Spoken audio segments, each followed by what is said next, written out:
Businessman बहुत सारे India में, है ना। वो कहीं ना कहीं मैक्सिमम जो बिजनेसमैन को दिखेगा वो आईएम से या टॉप बिजनेस स्कूल से पास आउट होते हैं, कंपनी के सीईओ हैं, सीएक्सओ हैं, एमडी हैं, अपने स्टार्टअप किए हुए हैं, डिफरेंट टाइप्स के ब्रांड हैं उनका मार्केट में। जैसे आप शार्क टैंक देखते हो ना, उनमें जो विनीता सिंह जो है, अश्विनी ग्रोवर है और अमन गुप्ता है। अमन गुप्ता आईएसबी से हैं, बाकी सारे आईएम के ब्रांड हैं, आईएम के अलुमनाई रह चुके हैं, ठीक है। इसके अलावा आप जानते हो फॉर्मर आरबीआई गवर्नर रघुराम जी राजन को, वो भी आईएम अहमदाबाद का अलुमनाई है। शिखर शर्मा को आप जानते हो, फॉर्मर एक्सिस बैंक सीईओ है, वो भी आपके आईएम से पास आउट है। चेतन भगत को तो आप लोग जानते ही हैं, चेतन भगत भी आईएम से पास आउट है। केवी कामत आईएम से पास आउट है। तो hello everyone, welcome to Iconta Patna.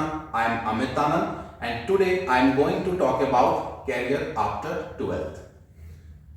बहुत सारे स्टूडेंट्स हैं, जब वो अपना 12th कंप्लीट करते हैं तो या तो वो इंजीनियरिंग की तरफ जाते हैं या तो वो मेडिकल की तरफ जाते हैं। बहुत सारे स्टूडेंट्स, अगर वो इंजीनियरिंग यानी कि आपको अगर इंजीनियर बनने में इंटरेस्टेड है तो वहां पे एक रेस्ट्रिक्शन हो जाता है किसका, मैथ का। अगर आपका मैथ है तभी आप इंजीनियरिंग की तरफ जा सकते हो। मेडिकल की बात करें तो अगर आपका बायो है तब आप मेडिकल की तरफ जा सकते हैं। एक ऐसे भी एग्जाम होते हैं जहां पे कोई भी रिस्ट्रिक्शन नहीं है, एनी स्ट्रीम कैन अप्लाई। आप कॉमर्स से हैं या आप मैथ से हैं या बायो से हैं, कोई भी रेस्ट्रिक्शन नहीं है, आप कोई भी स्ट्रीम से हैं आप अप्लाई कर सकते हो, ठीक है। उस एग्जाम का नाम क्या है? उस एग्जाम का नाम है आपका आईपी मैट।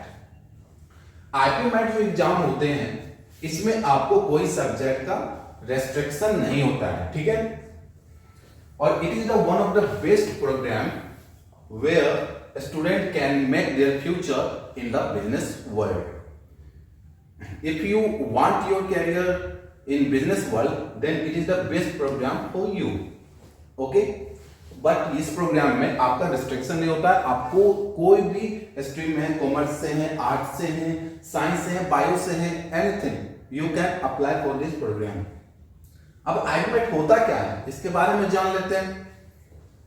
तो आईपीमेट जो होते हैं ये है IPMAT integrated programme in management.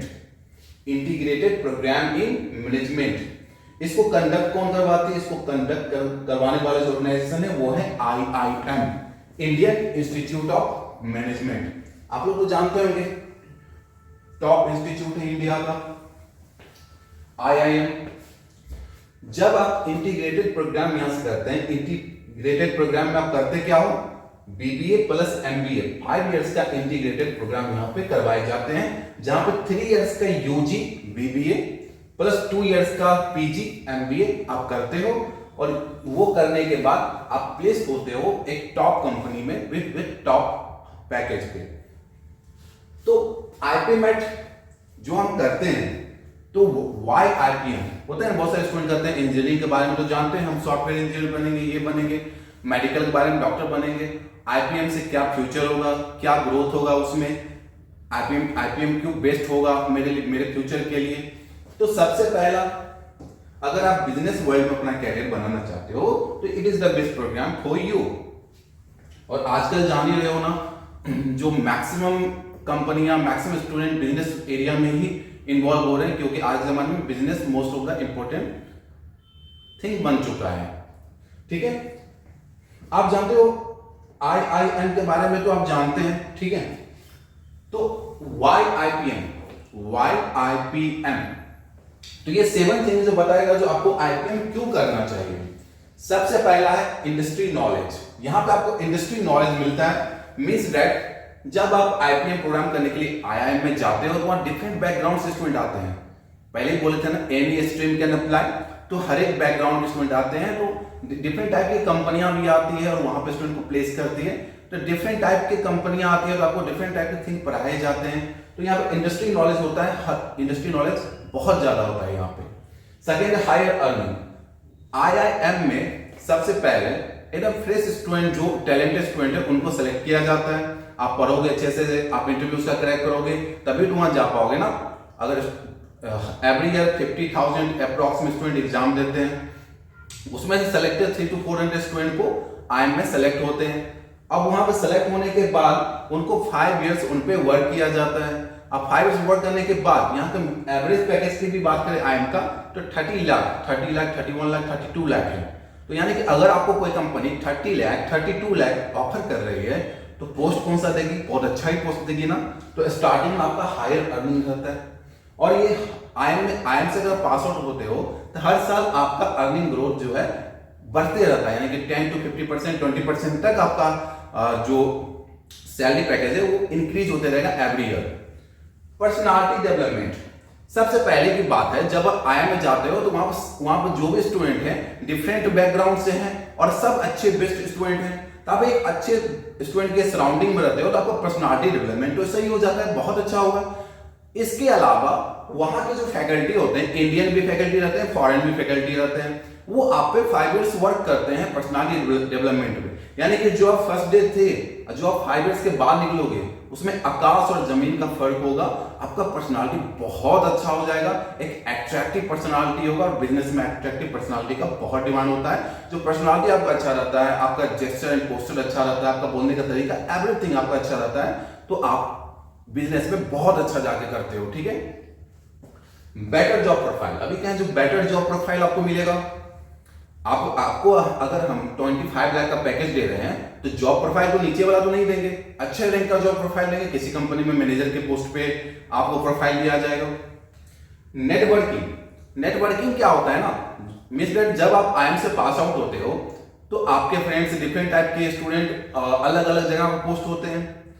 उसके बाद उससे पहले भी बहुत सारे बैच वहां आईआईएम से निकले हैं और वो भी प्लेस हुए हैं, तो पहले से बहुत काम कर रहे हैं, किसी कंपनी के सीईओ बन गए हैं, कोई कंपनी के एमडी हैं, कोई अपना स्टार्टअप स्टार्ट किए हैं। तो आपका एक नेटवर्किंग बन जाता है, जो एक नेटवर्किंग रहते हैं, जो हर जगह से आपको एक कांटेक्ट रहता है पर्सन का। ठीक है, तो नेटवर्किंग बहुत ज्यादा है इसमें। कैरियर स्विच, यानी कैरियर स्विच भी कर सकते हैं। जैसे मान लीजिए अगर इंजीनियर की बात करें, सॉफ्टवेयर इंजीनियर है, ठीक है, तो सॉफ्टवेयर इंजीनियर किसी कंपनी में तो सॉफ्टवेयर इंजीनियर ही रहेगा ना, वो उसी में वो आगे बढ़ेगा। इसमें क्या है, जो कैरियर स्विच एमबीए में क्या है, जो अगर आप किसी कंपनी में मैनेजर हो, आप दूसरे कंपनी में स्विच कर रहे हो, यानी कहीं किसी और कंपनी में स्विच कर रहे हो, वहां पे आपको मैनेजिंग करना है। प्रोडक्ट कोई भी हो, कोई भी कंपनी हो, किसी की बेसिस पे हो, सॉफ्टवेयर की कंपनी हो या टेक्सटाइल की कंपनी हो, डिफरेंट टाइप की कंपनी हो, सब में मैनेजर का तो जरूरी होता है ना। इवन हम लोग स्टार्टअप भी करते हैं, उसमें भी एक मैनेजर का जरूरी होता है। तो मैनेजर डिफरेंट टाइप्स के एरिया में वर्क कर सकते हैं। ठीक है, तो यहां पे आपका कैरियर स्विच का ऑप्शन बहुत ज्यादा होता है। ब्रांड वैल्यू, यानी कि जब आप आईआईएम से पास आउट होते हो तो एक ब्रांड वैल्यू लेके जाते हो जो आगे वाले को अट्रैक्ट करती है, टॉप कंपनियां को अट्रैक्ट करती है। जब वो आपका रिज्यूमे देखती हैं तो आपको वो ब्रांड वैल्यू एक अट्रैक्शन पैदा करता है। तो ये 7 थिंग्स है जो आपको बताएगा जो why IPM is the best option in this era. Industry knowledge, higher earning, personality development, better job profile, networking, career switch and brand value. Okay, अब जो आईपीएम सर है, तो आईपीएम प्रोग्राम में आता क्या है, सिलेबस क्या है इसका, कैसे हम इसको पढ़ेंगे। तो सबसे पहले कॉलेज एक्सेप्टिंग आईपीएम स्कोर, यानी कौन कौन से कॉलेज आईपीएम के एग्जाम को एक्सेप्ट करती है, ये हम देख लेते हैं। जब इंदौर का एग्जाम देते हो ना, तो आईपीएम इंदौर का अपना एक पर्सनल एग्जाम होता है। जब इस एग्जाम को आप देते हैं, इस एग्जाम का जब आप कट ऑफ क्लियर करते हैं, तो आप आईएम इंदौर के लिए एलिजिबल हो ही जाते हैं। इसके अलावा आईएम रांची, आईआईटी काकीनाडा और निर्मा यूनिवर्सिटी के लिए भी आप एलिजिबल हो जाते हैं। आईआईटी जो है Indian institute of foreign trade, इसका जो मेन कैंपस है वो दिल्ली है, जो एमबीए करवाती है, और इसका सेकंड कैंपस है काकीनाडा, जो आपका आईपीएम प्रोग्राम करवाती है 5 इयर्स का। अब काकीनाडा का जो कैंपस है, बस इसके लिए एक रिस्ट्रिक्शन क्या है, जो यहां पे आपका मैथ 12th में होना चाहिए। अगर आपका 12th में मैथ है तो आप इसमें अप्लाई कर सकते हो। बाकी कोई भी आईएम में, कोई भी कॉलेज में नो रिस्ट्रिक्शन है, एनी स्ट्रीम कैन अप्लाई। ठीक है, आईपीएम रोहतक का जब आप एग्जाम देते हो तो आईएम रोहतक उससे मिलेगा। जिपमेट का एग्जाम आप देते हो तो आईएम जम्मू, आईएम बोधगया, तापमी के लिए एलिजिबल हो जाते हो। तो ये सारे कॉलेजेस हैं जो आप, अगर आप फोकस देते हो अच्छे से, तो आप अच्छे से अच्छे कॉलेज में एडमिशन लेके अपना फ्यूचर को सिक्योर कर सकते हो। टॉप कॉलेज जो है आईपीएम प्रोग्राम के लिए, IIM Indore, Rohtak, IIM Ranchi, Jammu, Bodhgaya, IIT, Nirma university, TAPMI Bangalore, ये सारे टॉप कॉलेजेस हैं। इसके अलावा भी बहुत सारे कॉलेजेस हैं, लेकिन ये टॉप कॉलेज में आते हैं। ठीक है, अब जो बी स्कूल पैकेज, यानी पैकेज कितना है, आईएम इंदौर का 26 2 लाख पर ईयर पैकेज रहा है, ठीक है।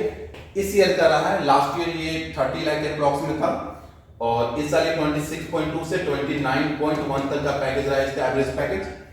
आईएम रांची का 17.2 लाख एवरेज पैकेज है ये, ठीक है। रोहतक का 18.7, आईएमपी काकीनाडा का 29.1 lakh per year, IM Jammu का 16 लाख पर ईयर, आईएम बोध गया का 16 लाख पर ईयर ये पैकेज रहा है। तो स्टार्टिंग में आपको अगर ये पैकेज मिल रहा है तो आगे जाके आपका कैरियर कितना स्विच होगा, हर साल 10% 15% इसका हर साल आपका सैलरी इंक्रीज होता है अकॉर्डिंग टू योर परफॉर्मेंस आपको थोड़ा सा अच्छा करना पड़ेगा और आप आईएम से पास आउट हो तो आपका परफॉर्मेंस बेस्ट ही होगा। इसका जो एग्जाम होता है ना अप्रैल मई जून में होता है। अगर आप 12 कंप्लीट कर लियो तब भी आपके पास 3 मंथ टाइम रहेगा, तो इसके एग्जाम के लिए प्रिपेयर कर सकते हैं। लेकिन इसके लिए एक अच्छे से टाइम अगर आप दे रहे हो तो 6 to 7 मंथ आपको टाइम देना पड़ेगा प्रॉपर प्लानिंग के साथ। एक बार अच्छे से पढ़ाई करोगे, जितना इंजीनियरिंग का तैयारी करते हो, जितना मेडिकल की तैयारी करते हो ना, जितना इंजीनियरिंग में हम मेहनत करते हैं उसका हम अगर 40 to 50% भी यहाँ मेहनत करते हैं तो मेरा ये सिक्योर हो जाएगा। और आप देखते ही हो लोग इंजीनियरिंग करने के बाद आईआईटी से इंजीनियरिंग करने के बाद आईएम में जाते हैं, वहां से एमबीए करने के बाद फिर कैरियर में आगे ग्रोथ करते हैं। तो भाई अगर आप 12th के बाद अगर डायरेक्ट आईएम में चले जाते हो और 5 इयर्स वहां करने के बाद आप कैरियर में जाते हो तो आपको कोई चीज का जरूरी नहीं पड़ेगा। 5 इयर्स आप आईएम में आप स्टडी किए हो, एवरीथिंग आप समझे हो, बिजनेस का एक एक पॉइंट को समझ के वहां से आए हो तो कैरियर में हमेशा आप आगे ग्रो ही करोगे, ठीक है। आगे बात करें इसके आईएमएट इंदौर का एग्जाम पैटर्न क्या है। सबसे पहले इसमें 3 सेक्शन होते हैं, 40 मिनट्स का इस सेक्शन होता है, 2 आवर्स का एग्जाम होता है। 3 सेक्शन में क्वांटिटेटिव एबिलिटी आते हैं जो एमसीक्यू टाइप होते हैं, मल्टीपल चॉइस क्वेश्चंस, इसमें 30 क्वेश्चंस होते हैं। क्वांटिटेटिव एबिलिटी आते हैं शॉर्ट आंसर टाइप, इसमें 15 क्वेश्चंस होते हैं। वर्बल एबिलिटी आते हैं एमसीक्यू टाइप, 45 क्वेश्चंस होते हैं। हर एक के लिए टाइमिंग 40 मिनट ईच है, 120 मिनट्स आपके टोटल टाइमिंग मिलते हैं। 90 क्वेश्चंस होते हैं, हर एक क्वेश्चंस होते हैं 4 मार्क्स के होते हैं, यानी कि 360 का आपका एग्जाम होता है, क्लियर। अगर आप करेक्ट करते हो तो +4 मिलेगा, इनकरेक्ट करते हो तो -1 डिडक्ट हो जाएगा। शॉर्ट आंसर के लिए नो नेगेटिव मार्किंग, यानी कि यहाँ शॉर्ट आंसर के लिए आप जो जवाब दे रहे हो गलत भी हो जाता है तो उसका नेगेटिव मार्किंग नहीं किया जाएगा, ठीक है। आईपीमेट इंदौर है सेक्शनल कट ऑफ, इसका एक सेक्शनल कट ऑफ होता है, यानी कि आपको quantitative ability, MCQ, short answer और वर्बल एबिलिटी में एक कट ऑफ रहेगा, उसको आपको क्लियर करना है, तब जाके आपका एक कट ऑफ क्लियर होगा और ओवरऑल जो उसका कट ऑफ होगा उसको भी क्लियर करना है। अगर हम आईपीमेट इंदौर की बात करें, टोटल अगर 100% इसके क्वेश्चंस होते हैं उसमें आप 45% to 50% सॉल्व कर लेते हैं करेक्टली तो आपका कट ऑफ क्लियर हो जाता है। इस बार का जो कट ऑफ रहा है 173 की अप्रॉक्स से 174 तक कट ऑफ रहा है। 360 के एग्जाम होंगे, यानी कि आपका 45 से 50% के बीच आप सही कर लेते हो तो यहां पे आप क्रैक कर सकते हो, ठीक है। आगे बात करें आईपीमेट इंदौर का एलिजिबिलिटी क्या है, तो इसका जो एलिजिबिलिटी है सबसे पहले यहां पर ऊपर क्या लिखे हैं, नो मिनिमम परसेंटेज क्राइटेरिया, यानी कि मिनिमम परसेंटेज का क्राइटेरिया यहां पे नहीं है। पहले था इसमें 60% का वेटेज था, आपका +2 में 60% होने चाहिए, देन आप फॉर्म अप्लाई कर सकते हो। लेकिन कोविड के बाद ये हटा दिया गया, जो आपका अगर 10-12 में पास भी हो गए हो ना तब इसका फॉर्म अप्लाई कर सकते हो। लेकिन याद रखना जो हाँ पास हो गए तो फॉर्म अप्लाई कर सकते हैं, एक याद रखना जो 60% तक हम मार्क्स ले आए तो एक सेफ जोन में हम रहेंगे, ठीक है। एज क्राइटेरिया क्या है, जनरल, ओबीसी और ईडब्ल्यूएस से आप बिलोंग करते हैं तो मैक्सिमम 20 इयर्स एज होना चाहिए। वो एज कहां कब से कब तक होना चाहिए, बोर्न ऑन और आफ्टर 1 अगस्त 2005, यानी 2005 से काउंट होगा, अगले साल 2006 से काउंट होगा, ऐसा ही काउंट होने जाएगा और 20 इयर्स तक आपका एज होना चाहिए। एससी एसटी पीडब्ल्यू के लिए मैक्सिमम 25 इयर्स होने चाहिए, बोर्न ऑन और आफ्टर 1 अगस्त 2000 से होना चाहिए, क्लियर। इंदौर का सिलेक्शन प्रोसेस क्या है, पहला तो आपका आईपीमेट एग्जाम स्कोर, आईपीमेट क्रैक करोगे उसका एक स्कोर होगा, वो आप कट ऑफ क्लियर कर लेते हो तो सेकंड स्टेज होगा पीआई का और वेट का। पीआई होता है पर्सनल इंटरव्यू और वेट होता है रिटन एबिलिटी टेस्ट, यानी कि ऐसे टाइप का आपको लिखवाता है। जब ये दोनों एग्जाम को आप क्रैक कर लेते हो तो you are eligible for to get admission in IIM, clear. आगे बात करते हैं, ये सब नॉलेज होना चाहिए बिफोर प्रिपरेशन ऑफ आईआईएम। अब यहां पर लिखे हैं prepare for one eligible for many, यानी कि आप एक के लिए तैयारी करो, बहुत सारे एग्जाम आपके इससे क्रैक हो जाएंगे। आईआईएम इंदौर ये सिंगल ऐसा एग्जाम है जिसकी आप तैयारी करते हो तो कौन कौन सा एग्जाम आप क्रैक कर सकते हो, तो जिपमेट को क्रैक कर सकते हो आराम से। निम्स का एग्जाम होता है Narsee Monjee institute of management studies Mumbai, उसका एंडपॉइंट का एग्जाम होता है, वो क्रैक कर सकते हो। आईपीओ सीईटी का एग्जाम क्रैक कर सकते हो, क्राइस्ट यूनिवर्सिटी एंट्रेंस टेस्ट को क्रैक कर सकते हो, एसईटी सिम्बोसिस का एग्जाम को क्रैक कर सकते हो। सीयूटी का जो एग्जाम होता है, सीयूईटी जो होते हैं उसमें जनरल जो आते हैं क्वेश्चंस मैथ और रीजनिंग के और इंग्लिश टेस्ट जो होते हैं उसके एग्जाम को इजीली क्रैक कर सकते हो, और रोहतक आईआईएम रोहतक एग्जाम को क्रैक कर सकते हो। यानी कि इस एक एग्जाम की तैयारी से हम सारे एग्जाम को क्रैक कर सकते हैं। बस रीजनिंग के क्वेश्चन को हमको अलग से पढ़ने पड़ते हैं, बाकी क्वांट और बीआर से जो इसका लेवल होता है, जो टॉपिक हमको पढ़ने होता है, सारे टॉपिक ही सारे एग्जाम में आते हैं। तो अगर आप इसके सारे सिलेबस को अच्छे से खत्म कर लिए हो तो रोहतक के लिए, सीयूटी के लिए, एसईटी के लिए, सब के लिए आपको अलग से कुछ नहीं पढ़ना है, बस एक रीजनिंग को अलग से पढ़ना है, बाकी सारा सेम है। ठीक है, तो it is the best option. आगे हम देखते हैं इसका सिलेबस क्या है। तो ये रहा सिलेबस, इसका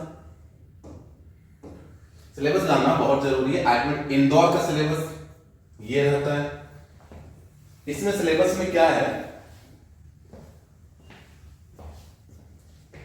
आपके क्वांटिटेटिव एप्टीट्यूड से number system, CI SI, root, indexes, surds, percentage, average, ratio, SFLCM, time and work, boat and stream, time, speed and distance, partnership, logarithm, function, geometry, permutation and combination, height and distance, algebra, matrix determinants and probability, ये सारे के questions आते हैं quant से। Reading comprehension से बात करें तो reading comprehension, fill in the blanks, grammar, antonym and synonym, subject verb agreement, para grammar, sentence completion and idiom and phrases. Data interpretation से बात करें तो table, line, bar graph, pie chart, games and tournament and conquest दिया है, ये सारे इसके topic हैं। तो इतना अगर आप सही से पढ़ लेते हो तो डिफरेंट टाइप के एग्जाम में आप बैठते हो तो आराम से यही सब चीज आते हैं, इसके अलावा कुछ एक्स्ट्रा नहीं आता है। इसमें मैक्सिमम चीज है एप्टीट्यूड इंट्रोडक्शन सिलेबस में, और जो दूसरे एग्जाम में बैठोगे तो इसमें से कुछ ही टॉपिक पूछे जाते हैं, बाकी बहुत सारे टॉपिक नहीं पूछे जाते हैं। इसीलिए कहीं इंदौर का प्रिपरेशन है तो आप कोई भी एग्जाम को क्रैक कर सकते हो। अब बात करते हैं रोहतक का एग्जाम पैटर्न क्या होता है। क्या इसका अलग एग्जाम होता है, इसके अलग से फॉर्म भरने होते हैं। इसकी बात करें, इसमें आपने क्वांटिटेटिव एबिलिटी के क्वेश्चंस होते हैं 40 मिनट्स टाइम मिलेगा आपको इसके लिए। 40 मिनट्स इसके होते हैं, लॉजिकल रीजनिंग के, वर्बल एबिलिटी के 40 मिनट्स होते हैं। 40 क्वेश्चंस, टोटल क्वेश्चन जो होते हैं 120, यानी 40 question 40 minutes, 40 question 40 minutes, 40 question 40 minutes, total 120 questions होते हैं आपके। हर एक क्वेश्चन 4 मार्क्स के होते हैं, तो टोटल हो गए आपके 480, और सही करने पर आपको +4 मिलेंगे, गलत करने पर -1 डिडक्ट कर लिए जाएंगे। इसमें भी है general, OBC, EWS class 10th में और 12th में, अगर आप जनरल से बिलोंग करते हैं, ओबीसी से बिलोंग करते हैं या ईडब्ल्यूएस से बिलोंग करते हैं, तो 10th में 12th में आपको 60% होने चाहिए एकेडमिक में। जो आप परसेंटेज लाए हो एग्जाम में वो इतने होने चाहिए, इसमें क्राइटेरिया है। और एससी एसटी पीडब्ल्यू में से हो तो 10th और 12th में आपका 55% होने चाहिए। इतना तो ले ही आते हैं स्टूडेंट ना। General, OBC, EWS, SC ST PW से आप बिलोंग कर रहे हो, यानी कि कोई भी कास्ट से बिलोंग कर रहे हो, तो आपका एज मैक्सिमम 20 इयर्स होना चाहिए, और एज ऑन जून 30, 2025, यानी जून 30, 2025 तक, अगले साल 2026 हो जाएगा। तो ये एज क्राइटेरिया है, सारे कास्ट के लिए सेम है। ठीक है, अब हम बात करें जिपमेट का। जिपमेट के जो एग्जाम होते हैं, joint integrated programme in management aptitude test, इसका फुल फॉर्म है। इसमें 2 आईएम आते हैं, आईएम जम्मू एंड आईएम बोध गया, यानी कि जिपमेट के एग्जाम जब आप देते हो इसमें 2 आईएम इसमें ज्वाइंट है, इसीलिए नाम है ज्वाइंट, जम्मू एंड बोध गया, दोनों के लिए आप एलिजिबल हो जाते हो। इसमें क्वांटिटेटिव एबिलिटी 33 क्वेश्चंस होते हैं, एलआरडीआई से यानी कि लॉजिकल रीजनिंग और डेटा इंटरप्रिटेशन से 33 क्वेश्चंस होते हैं, बीएआरसी से 34 क्वेश्चंस होते हैं। टोटल मार्क्स यानी कि कितने क्वेश्चन हो गए 100, हर एक क्वेश्चन का मार्क्स कितना होगा 4, तो टोटल कितने मार्क्स होंगे 400। सही करने पर आपको +4 मिलेंगे, गलत करने पर आपके -1 डिडक्ट हो जाएंगे। 2 आवर्स 30 मिनट का ये एग्जाम होता है। क्लियर? इसका भी आपको ध्यान रखना है।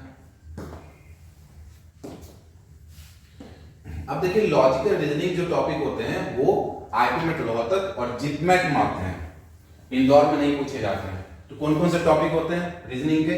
Cube dice, puzzle Venn diagram, critical reasoning, blood relation, clock and calendar, coding decoding और इनपुट और आउटपुट। ठीक है, तो ये रीजनिंग के टॉपिक होते हैं, ये 2 एग्जाम के लिए, इसको ध्यान में रखिएगा। अगर बुक की बात करें तो मार्केट में अपडेटेड बुक आपको चाहिए आईपीमेट के लिए। आईपीमेट के लिए उतना ज्यादा तो मार्केट में बुक मिलेंगे नहीं। आई क्वांटा का अपना अपडेटेड बुक है, इसका फर्स्ट एडिशन लॉन्च हो गया है। ठीक है, इसका फर्स्ट एडिशन लॉन्च हो गया है बुक का। ये सारे बुक हैं, आप इसको ट्राई कर सकते हैं। और एडमिशन के बारे में आपको जानकारी चाहिए तो आपको कॉल कर सकते हैं। एक बात हम बताना चाहते हैं, जो देखिए बिजनेसमैन बहुत सारे हैं इंडिया में, है ना, वो कहीं ना कहीं मैक्सिमम जो बिजनेसमैन को देखिएगा वो आईएम से या टॉप बिजनेस स्कूल से पास आउट होते हैं और कंपनी के सीईओ हैं, सीएक्सओ हैं, एमडी हैं, अपना स्टार्टअप किए हुए हैं, डिफरेंट टाइप्स के ब्रांड वैल्यू हैं उनका मार्केट में।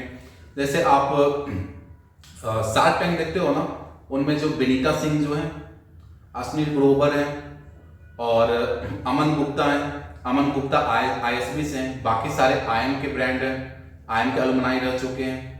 ठीक है, इसके अलावा आप जानते हो फॉर्मर आरबीआई गवर्नर रघुराम जी राजन को, वो भी आईएम अहमदाबाद के अलुमनाई हैं। शिखर शर्मा को आप जानते हो, फॉर्मर एक्सिस बैंक सीईओ है, वो भी आपके आईएम से पास आउट है। चेतन भगत को तो आप लोग जानते ही हैं, चेतन भगत भी आईएम से पास आउट है। केवी कामत आईएम से पास आउट है। तो मेनी पर्सनालिटी है इंडिया में जो अच्छे पोस्ट पे हैं, किसी कंपनी के सीईओ हैं, अपना स्टार्टअप किए हैं, तो ब्रांड वैल्यू है उनका, तो वो डिफरेंट टॉप बिजनेस स्कूल से पास आउट है। तो अभी आप आईएम में जा रहे हो, वहां से 5 इयर्स इंटीग्रेटेड प्रोग्राम करने के बाद अगले 5 इयर्स में आपका फ्यूचर क्या होगा?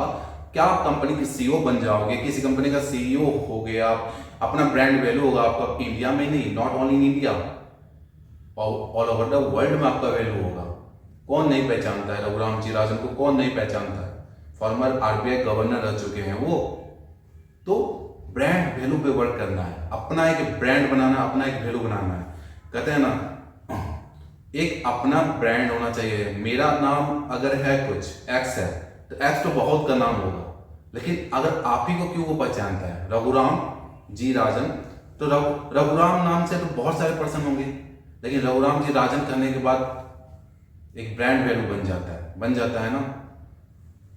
तो उस पे वर्क करना है, अपने ब्रांड वैल्यू को बढ़ाना है, अपने आप को एक ब्रांड में कन्वर्ट करना है। कहते हैं ना, पुष्पा एक ब्रांड है, उसी टाइप से आपको अपना ब्रांड बनाना है, एक मार्केट वैल्यू बनाना है आपका, पूरी दुनिया आपकी रिस्पेक्ट करे और आपका एक क्लास हो जहां पर आप कहीं भी खड़े हो जाओ तो सामने में हजारों आदमी हो आपका वेलकम करने के लिए। That's the power of the businessman. So आप इस पे वर्क करो। अगर आप इसकी तैयारी करना चाहते हो, प्रिपरेशन स्टार्ट करना चाहते हो तो अर्लियर स्टार्ट कर दो। और अगर आपको कोई क्वायरी है, आई क्वांटा पटना में इसका बैच चलते रहते हैं, तो अगर आपको यहाँ पर आके तैयारी करना है तो आप यहाँ पे आके इंक्वायरी ले लो, अच्छे से तैयारी करो। माइंड को एकदम पीसफुली रखना है, इधर उधर नहीं करना है।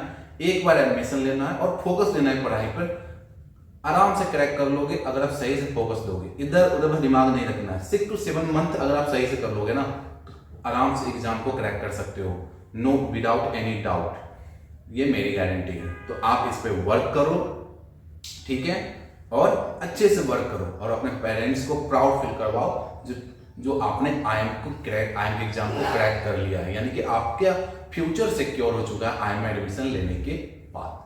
Thank you so very much. Further enquiry के लिए आप यहाँ पर दिए गए नंबर पे कॉल कर सकते हो और हमारा वेबसाइट इस पे विजिट कर सकते हो। और थैंक यू, मिलते हैं फिर। और अगली क्लास में ये हम करेंगे डिस्कस जो कैसे तैयारी करनी है, यानी कि क्वांट को पढ़ना कैसे, एलआरडीए को पढ़ना कैसे, बीएआरसी को पढ़ना कैसे, इस पर भी हम बात करेंगे। ठीक है, तब तक के लिए थैंक यू, बाय बाय।